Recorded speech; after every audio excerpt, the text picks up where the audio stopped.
people call me a terrorist. I consider myself a teacher.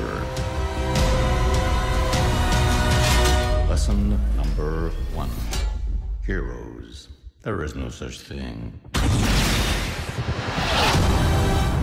Ben Kingsley almost set the tone of this film for me, because when he crops up you think, how ridiculous. And then halfway through you think, actually he's very funny and he's striking just the right note for this. And I went in thinking this is going to bore the hell out of me, and came out actually really liking it. I partially enjoyed it. I think it takes a good 45 minutes to get going, and then once Sir Ben comes into his own, then you can really start getting into it. I'm kind of really divided with the Marvel films in general though, because they're getting increasingly well written. They're all in this kind of elaborate network of storylines that weave in and out of each other with the Avengers, etc., etc. Yeah. But at the same time, I'm so bored of sitting through the credits for that kind of witty post-credit scene that might lead on to another film. Fed up with waiting for Stan Lee to pop up at some moment as well, and the inevitable cameo. I'm really fed up with Iron Man the character, and I think Robert Downey Jr. is as well to some extent. You know, he's just become this smarmy, self-regarding to the point now where he's got anxiety attacks. And that's this kind of Batman-esque thing to bring it back to a real character rather than him being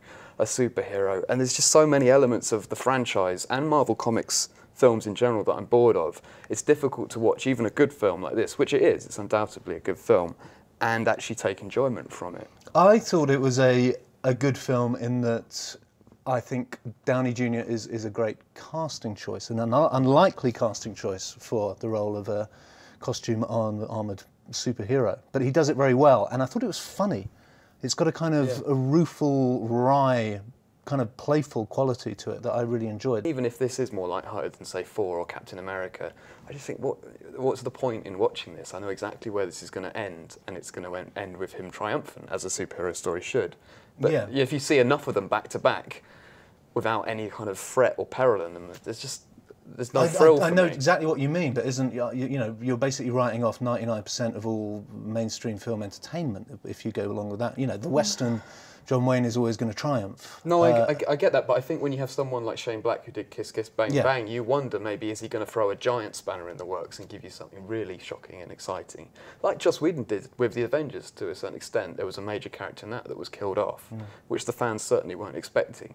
And I just think to sell this to me as someone now who's seen a lot of these films and presumably is going to see a lot more, you have to give me something that's really quite exciting and shocking, and this film just doesn't in that way. Honestly, there's 100 people who want to kill me. I hope I can protect the one thing I can't live without.